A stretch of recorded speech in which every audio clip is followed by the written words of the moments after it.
Welcome to In It to Win It. This is Steve Barton, and thank you for tuning in. We are here for Monday Market Moves, what happened last week in the markets, and what I expect for next week.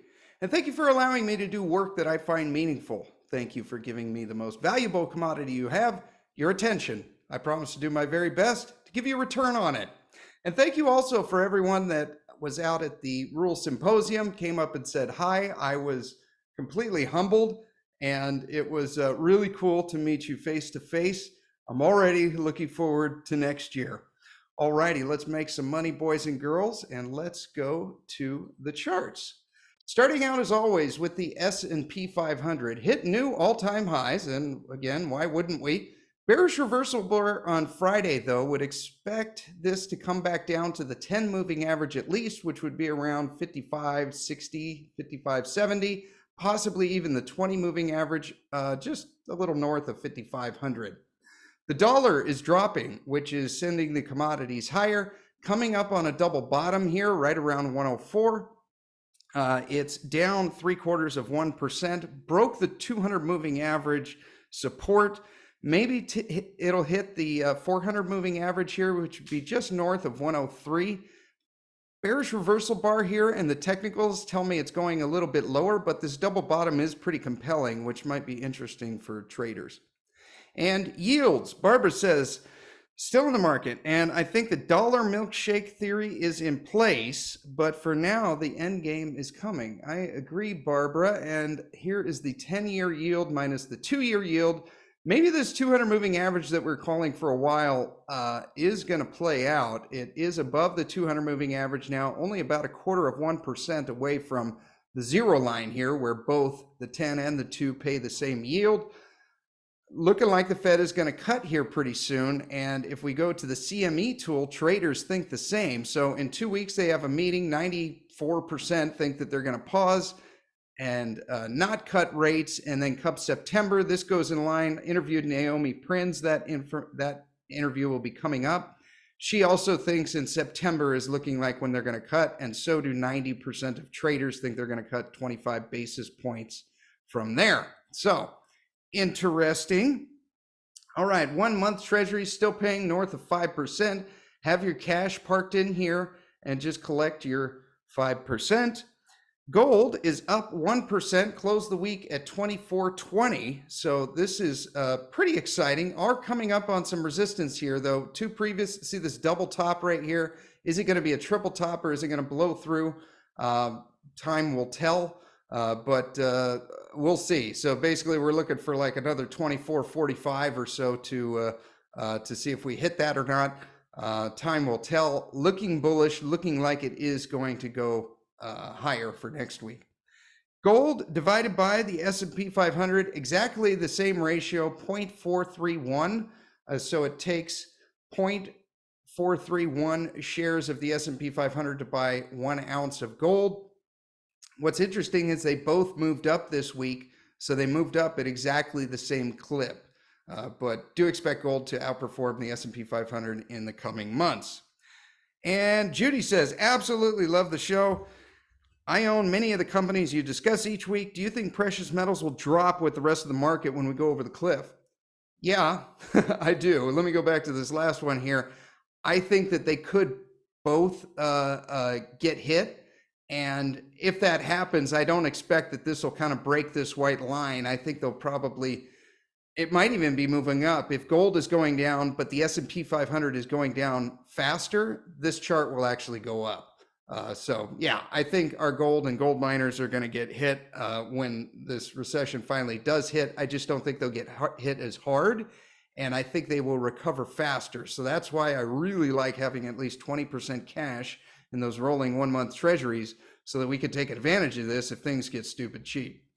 All right, so gold divided by the GDX. So basically, the further this goes down, the better miners are outperforming gold. And let's see, we had a 4.25% outperformance for GDX over the metal itself. I think we're in a real sweet spot here. Maybe I'll start using this chart instead. We're used to seeing the chart go up if our stocks are outperforming. So I think I might use this one instead of the previous one. Basically, when the chart goes up here, the miners are doing better than gold. It's just an inverse of the other one. And CEF is up 0.4% for the week.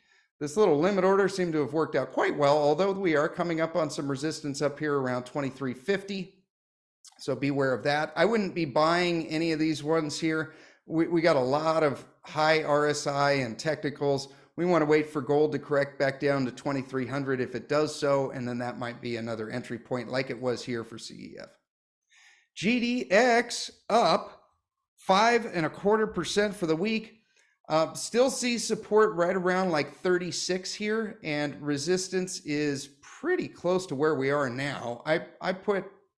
I wrote down here 40, and that's where I got the line, and that's kind of where I see the next resistance line. But we broke past this 37, and next upside is going to be around 40.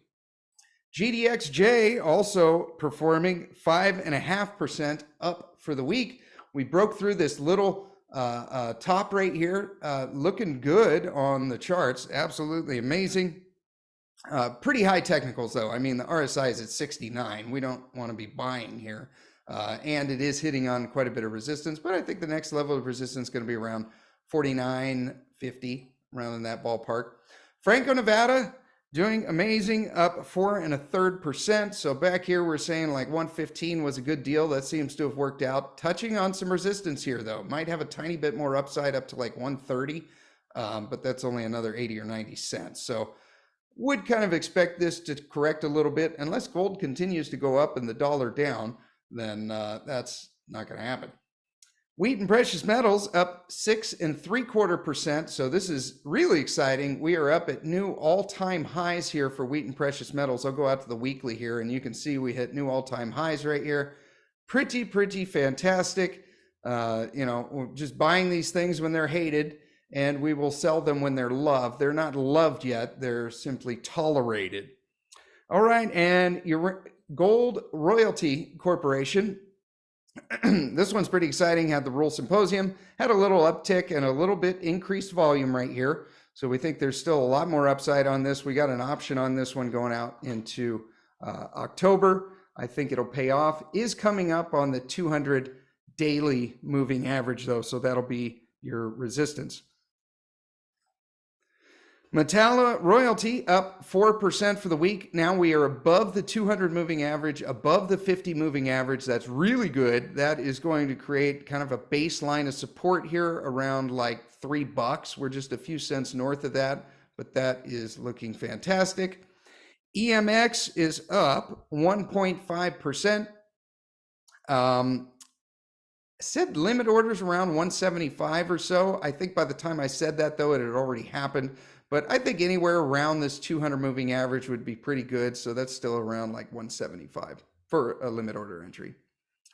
And Origin Royalties up 10.5% for the week. That's amazing.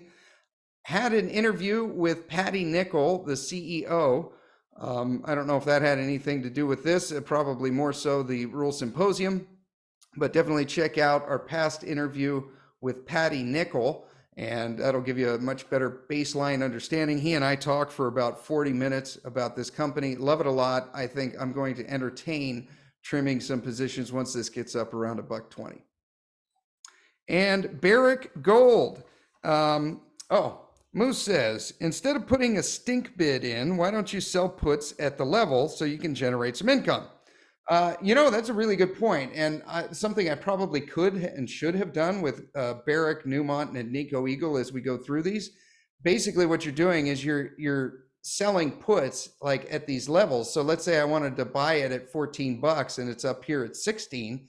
You sell puts, and if it gets down to 14 in this interim here, you know, for these couple of weeks as it's going down, you're collecting rent on those 100 shares for every contract you do.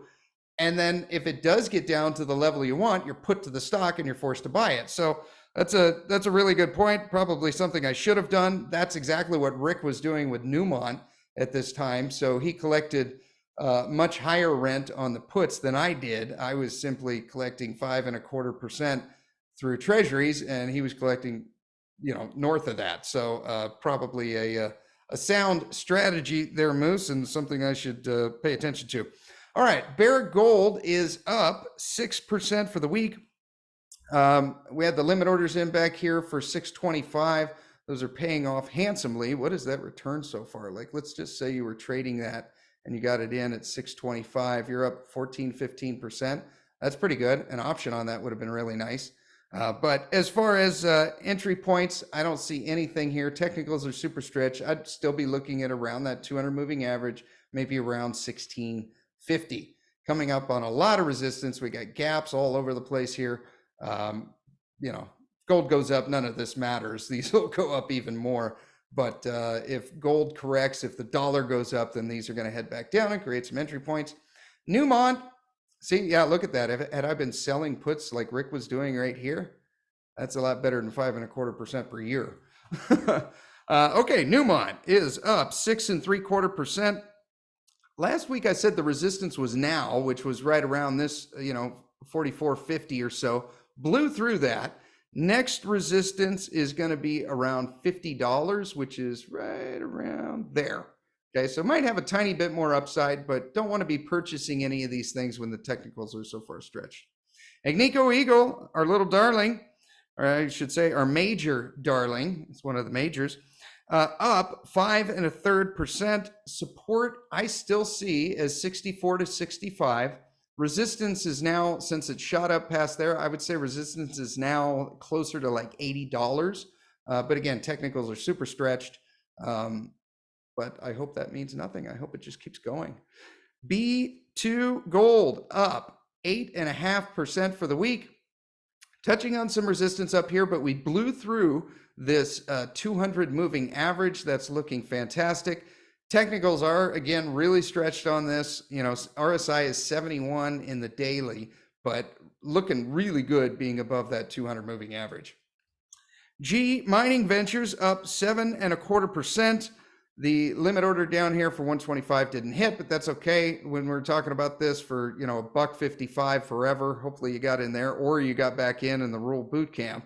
We've had basically a double in this thing, looking fantastic. And also like it going forward here, I think there's a lot of upside. Had an interview with Jesse at G Mining Ventures. That interview is out. Make sure you check it out if you're in this company. And Silver Cobra says, silver and gold, run baby run, all caps, and many happy-faced star emojis. Yes, love silver. It's performing like a boss. Up for the week. What are we up? Silver, gold. Sorry, losing my place here. I'm sorry, down 1.5% for the week, but it's a fantastic week. See, we broke through this bull flag here. It's down a tiny bit for the week, but now our new level of support is going to be around 30. So if we line this back up here, we got this little bump.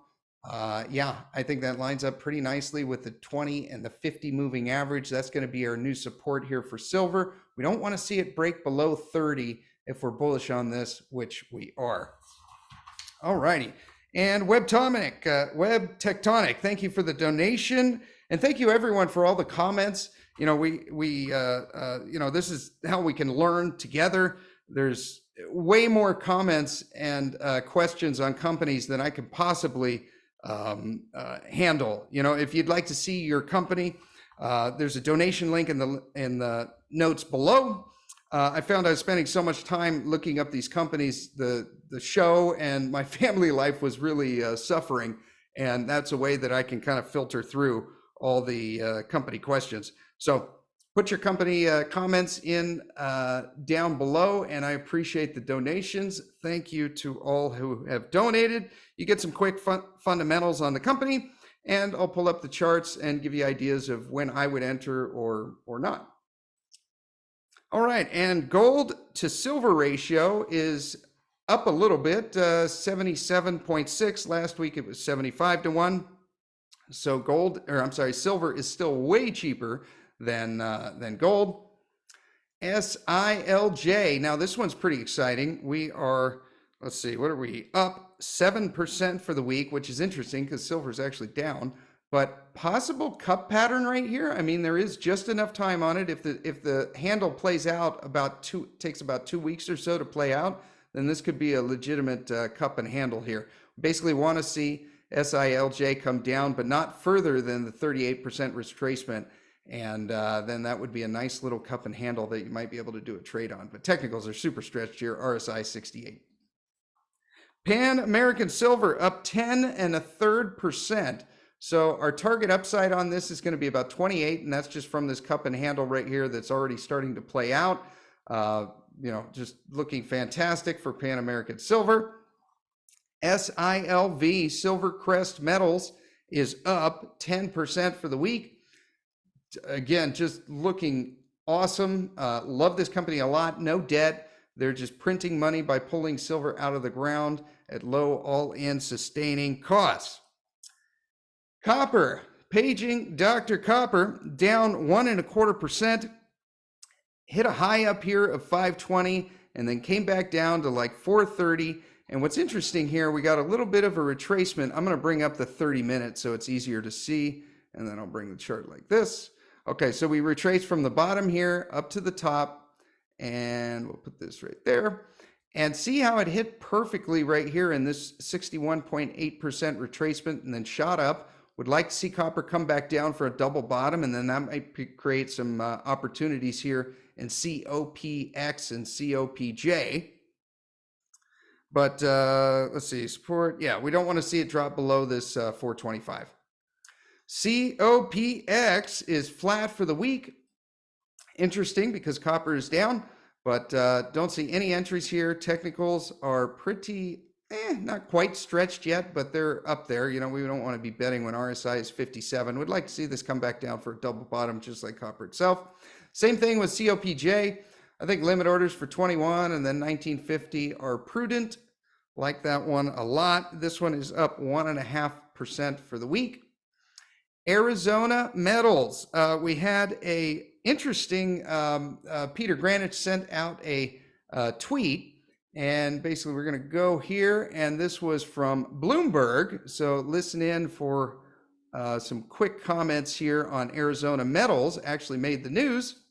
Just very briefly, Arizona Metals, a developer you think has promise as well? Yep. So the way I look at developers is I look at scalable, high-grade growth, effectively minimizing your capital intensity so that projects can be either funded internally or they represent strategic assets for the broader geopolitical picture in North America, right? And Arizona Metals kind of combines the two, because with VMS or volcanogenic massive sulfide assets, what you get is a combination of development catalysts, so marching your asset towards production, but also exploration catalysts, because these deposits occur in clusters.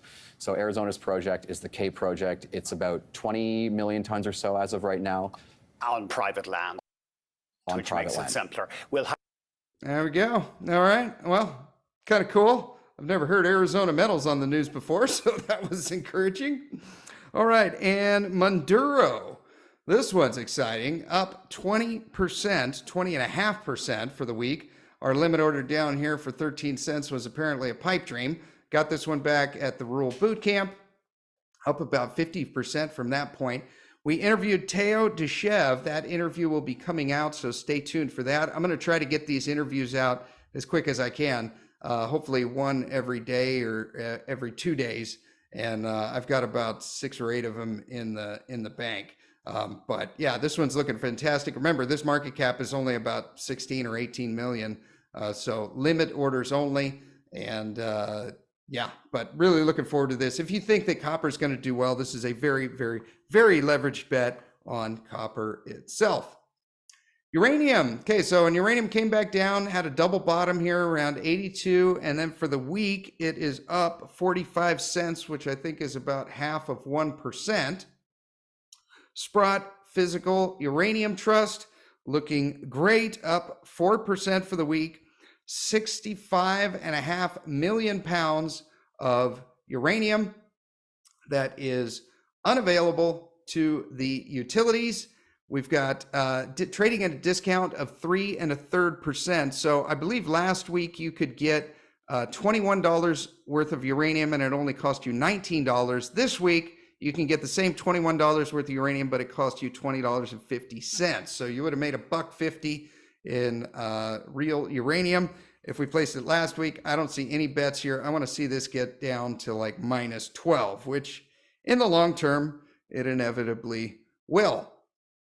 All right, and Cameco is up 6% for the week. Still see support right here around $48, $49. You know, that'd be hitting down around the 100 moving average. Sold out of this one way too soon. Resistance is going to be up here around 56, just creating a little double top there. Kazatomprom, exciting. So we've been talking about this $38.50 for like ever. And after 3 months, it finally hit again. So if you had that $38.50 limit order, boom, congratulations. You are in the biggest uranium miner on the planet. Took you 3 months to get it, but you finally did. Love it. It's down 3.5% for the week.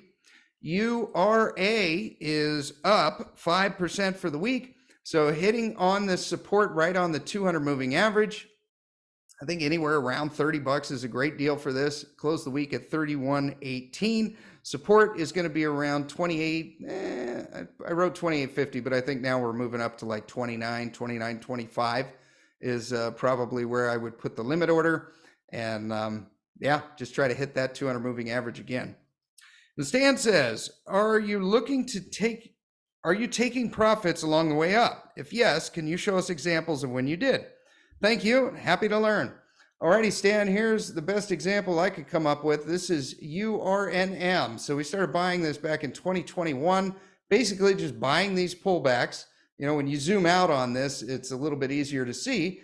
And then once we had a massive run up in uranium, when it went from $45 a pound up to 100, we started trimming our position. So there's a lot fewer down arrows than there are up, but basically we're just selling a lot more of these arrows that we bought when it was high.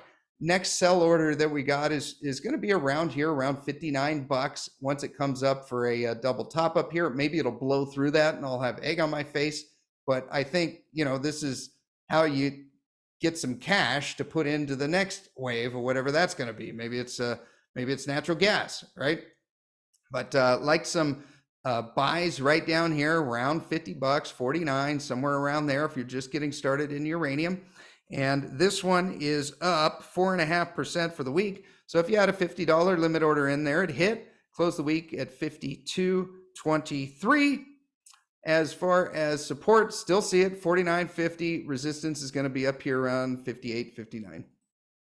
URNJ is up 7.25%. So I think we're going to be wanting to move into these junior uranium miners. Now, remember, if we got a recession coming, these are going to get whacked, right? Which is why we like having cash, but I can't see the future. So I like buying this around $25, which is around where the 200 moving average is. This one is URNJ divided by URNM. And you'll remember we drew this a while ago, and pretty much any approaches of this white line is a good time to buy URNJ. That looks like it's ironing out, and URNJ outperformed URNM by 2.6%. I think I'm going to start using this one instead of URNJ divided by URNM. I'm going to use URNJ divided by Cameco, Kazatomprom, and the Sprott Physical Uranium Trust added together, because those are like the big steady Eddie boys, and the URNJ is the alpha play. All right, so this one outperformed those this week by, 5% instead of only 2%, right? So nice performance there by URNJ for the week. And Uranium Royalty Corporation, interviewed them at the Rural Symposium, shot up, amazing performance this week, just absolutely killed it, up 15%. So if you had your limit order back here at $2.25, congratulations.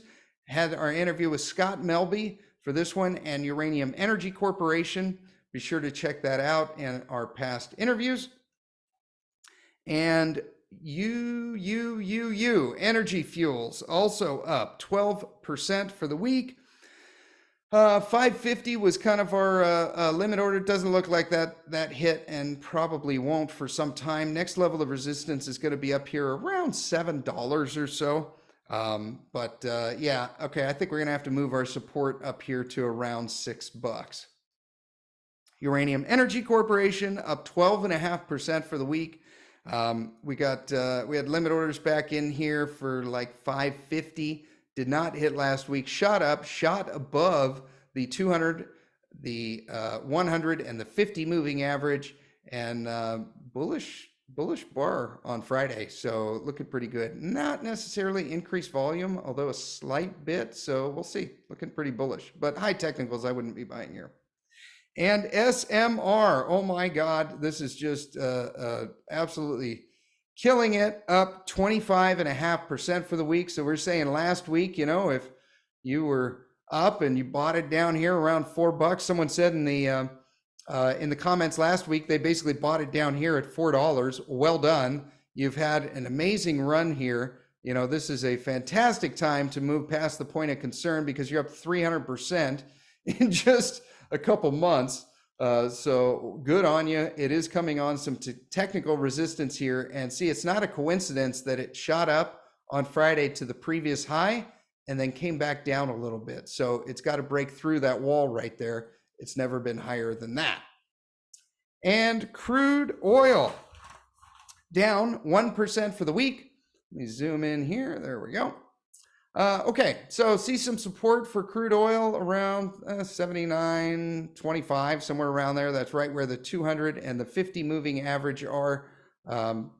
Looking like it's starting to see how it broke through this yellow line here, and the RSI is starting to kind of slope down. So would expect oil to get a little bit cheaper next week. This is gold divided by crude oil. We are up slightly for that, not a whole heck of a lot. We're up to 29.5 to 1. So gold outperformed oil this week by about 2%. XLE is up 0.5% for the week here. Still like limit orders right down here, right where it hits this Fibonacci retracement, the 50% retracement, and right where the 200 moving average is. The price for that will be $88.65. And then after that, down here at 86.25. I said 88.65, yeah, and then 86.25. And Exxon Mobil looking great, flat for the week. But if oil gets hit, this will come back down as well, and we can hit the 50% retracement here right around 110, 109. Chevron, still like limit orders around 152. That'll put you right in kind of a triple bottom. Actually, now that I'm looking at this, I might do 152.50. I might be getting a little bit too cheap here. But yeah, above the 200 moving average. Want to see the RSI click above this yellow line right here, and then it'll kind of give it a little bit more support. But great that it's above the 200 moving average now. Blackstone Minerals is exactly flat. Last week it was 1562. This week it's 1562, but it got down to that 1550 mark that we've been talking about for a while. That pays you 9.6% dividends. If it gets down to this gray arrow down here, that'll be paying 10%. So because I'm cheap, I've got the limit order at $15, but I think now is fine. I mean, just collect your dividend and go fishing. Freehold royalties up 3% for the week. Got oodles of support right here at 1350. At 1350, it is an 8% dividend per year. They pay 9 cents a month per share. And where are we? Freehold royalties. Woodside Energy is up 1%. I misplayed this option. We should have just sold it here for the 20 or 30% or whatever that option was. Instead, we're holding it, so it's almost expired. I would have probably gotten out of this had I not been on a plane. We'll see. It expires next week. So totally misplayed this option. Don't do like this. Remember, I am not a financial advisor, and this is not financial advice. This is simply what I'm doing. And this one, I crapped the bed. And Petrobras is up 2.5% for the week. Still like limit orders around $14. That would kind of put it into a nice little range right down here, kind of right around the rising 400 moving average, but it clipped the 50 moving average and then is starting to roll down a little bit. Technicals are getting up there, RSI 57. And natural gas is up 0.5% for the week. Looking pretty interesting right here. It is looking slightly, well, let me see if there's a retracement here. I didn't notice this when I was going over it. Did we blow through that? Oh, well, that is compelling. Okay, so we got a Fibonacci retracement right here. We're hitting right in between the 61.8 and the 50% retracement, kind of a tiny little double bottom there. If I go into the 30-minute, you can see it a little bit better. You know, kind of, well, that is a little dirty. Never mind, disregard. But I would think that natural gas is going to move up next week. I wrote looks bearish, but now that I'm looking at it, I'm thinking it looks a little bullish. But we are underneath the 200 moving average, but the 50 moving average crossed above, so that is a golden cross.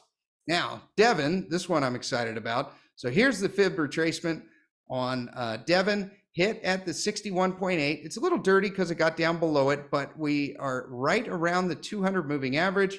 Look at this RSI just kind of shaping a bowl right here, or a cup if you want to call it that. It, yeah, like Devon a lot. I like Devon a lot, especially at these prices. You know, I mean, I got right back here at, what is that, 46.27, which is basically where it's at now. I think anywhere around $46, $47 is a steal. Equitable, don't really see any purchases here. I guess you could argue that there is a double bottom right here, which is kind of hitting right around $36, but I would be more comfortable with the limit order around 34. Equitable is up 2.5% for the week. And this is exciting. Okay, so we got thermal coal closed the week at 135. Met coal closed the week at 248. And the one we're excited about here is the coal ETF is flat for the week.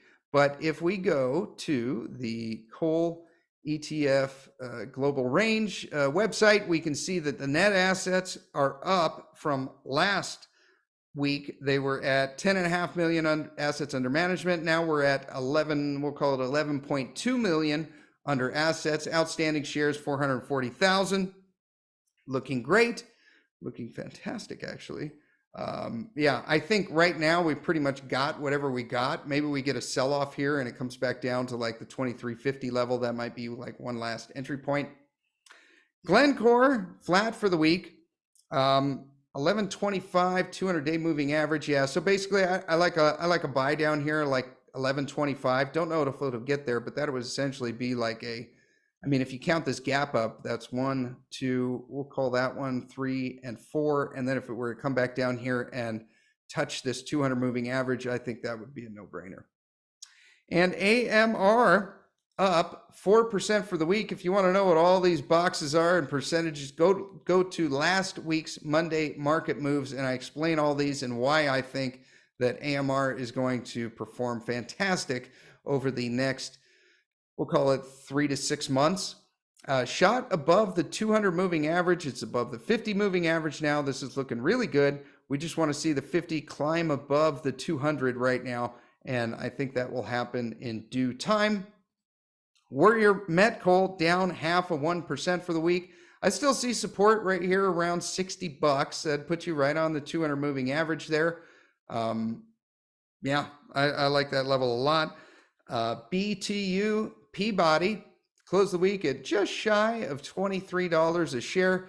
Missed our tee-up option right here, which would have been fantastic. Came up to the 200 moving average, consolidated down, and just kind of trading sideways right here. All the technicals are pretty much middle of the road. Bias is slightly to the upside for next week. And platinum is down 3% for the week. Still see support right around 950, 945 or so, lining up with the 200 moving average here for platinum. The way we can easily play that in the stock market is PPLT. I don't necessarily like betting on the miners, you know, like Samani, Stillwater, or those. They're too risky for me. And the way I see this going, I think that platinum is going to drastically outperform gold and especially silver. And I think betting on the metal, I think when it does outperform, it's going to be at least a double, possibly a triple or more. And palladium down 6.5%. Still got support down here around 860, 870, somewhere around there. And betting on PALL, the stock market version. So limit orders for 85 that you guys had set have hit. And next level down is going to be $80 to 79, would create a nice little double bottom. And SPPP down 3.5% for the week, but check this out. Okay, so 200-day moving average closed above that, hit right on the 50 moving average. Let me zoom in a little bit here. So the yellow line there is the 50 moving average. We got a golden cross, the 50 moved above it. It's above the 200 moving average. We got a quick little double bottom here from Tuesday to Friday with a reversal bar to the upside. If you're really on it on Friday, I think that's a nice place to place a bet, even though the technicals are kind of in the middle of the road, looking pretty bullish for next week for SPPP, which would be both platinum and palladium. And this one I was so excited about, I even wrote this, so cheap. Okay, this is platinum divided by silver. And if we go out here to as far as TradingView will allow us back to 1985, it has never been this cheap before. Okay, so back here in 2011, we kind of got close. We could trade 37 ounces of silver for a hot minute for 1 ounce of platinum. Then we couldn't get that cheap again until 2020, 9 years later. We got down into the low 30s again in August of 2020. And then if we zoom in now, we're at 32.5 ounces of silver for 1 ounce of platinum. I would give Andy Scheckman a call. There's a link that says down below, Precious Metals Steve style. Or I would go down to your local coin shop and maybe trade some of those bars of silver for, you could trade, a kilo of silver right now for 1 ounce of platinum. And basically, that's the inverse to this next bet, which I'll explain here in a sec. So nickel futures, the big part of nickel. Okay, nickel is down 3% for the week, looking fantastic, just following this trend line right here. This long-term trend line. I think accumulating nickel right now, this is essentially an inverse bet of platinum and palladium. And the reason is because nickel, most of nickel is used in stainless steel, making sure our metals don't rust. Right. And another big part of that, I think, could come in the future if we actually do these EVs on cars. Well, they're finding out that, especially going into a recession, people are choosing convenience over saving the environment. Right. Even though we all know that just because we think we're saving the environment by plugging in our car, we're actually destroying it down in Chile and other places where we're having to mine all these metals to create these electric vehicles where the batteries are going to go, bad after 6 years and you got to replace them, right? Okay, but that's not the way most people think.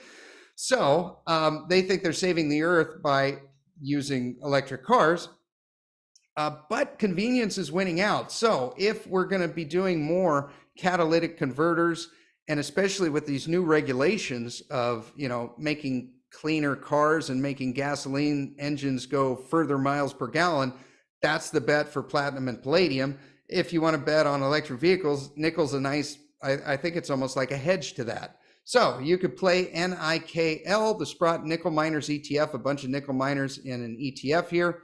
Limit order hit for 1325 a month or so ago. Looking for the next limit order at 1260. That'll line up with some nice back support right back here. And a really leveraged bet on this would be Centaurus Metals. I'm excited about this one. This did an interview with Darren Gordon, the CEO, out at the symposium. And that interview will be coming out soon. Stay tuned. We talked for almost an hour about this company. So as far as like ratios, the way I'm doing this, as far as my nickel bet, NIKL is 80% of it. And then Centaurus Metals is the other 20%, right? So very risky. This is down in Brazil, but he has a massive deposit and it looks like, I think it'll do well. I think as long as Brazil plays ball, and I think as long as, the bear side to this is you got a lot of cheap Indonesian nickel miners out there, but their costs are starting to go up. And these guys, if they get into production and they can actually, they just had their feasibility study come out. I read it. I love it a lot. If they can actually make this happen, they're going to be able to compete with that cheap Indonesian nickel, whereas a lot of companies in Australia have closed down because they can't compete with that. So that's the argument for nickel.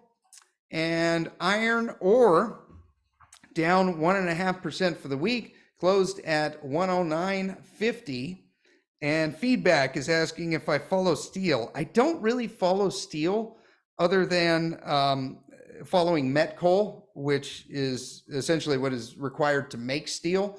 So I only have so much capacity in my brain to follow these commodities and these companies, and I've just never really looked into steel. I'm just playing that by betting on some of these following companies. So BHP is down 1/3 of 1%. I still think the buy zone is down here around 55, 56 bucks. Got a limit order down in here for $55.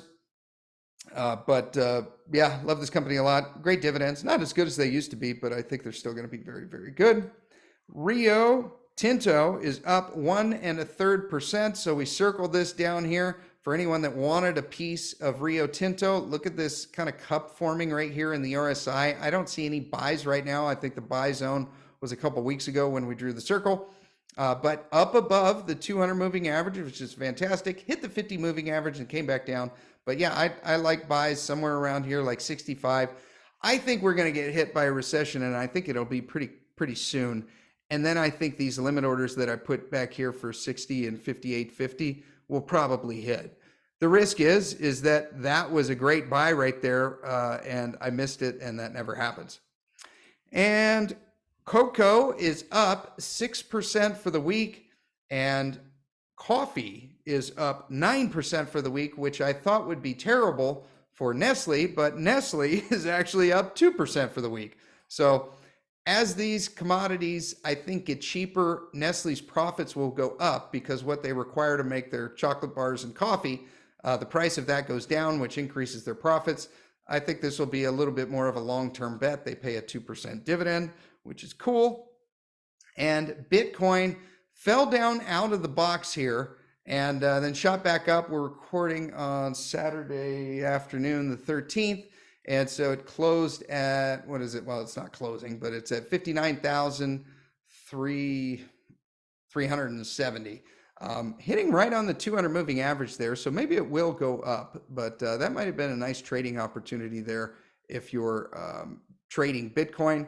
I personally won't touch it. I have sold enough Bitcoin that I bought my truck with my initial $450 deposit, like, 7 years ago or whatever. And I have a tiny bit of Bitcoin left that I'm just not touching.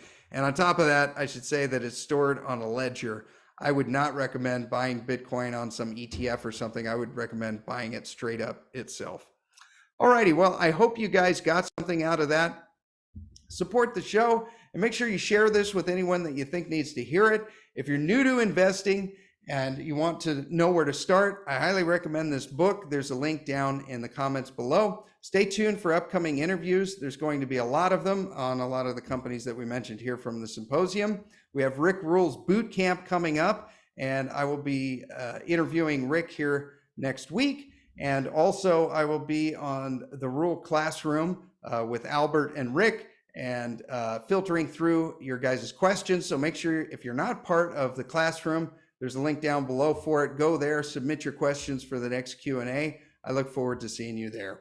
So support the show, share this with anyone that you think needs to hear it. It's probably your buddy that can't stop talking about tech stocks. You have yourself a great rest of the day, and we will talk to you next time.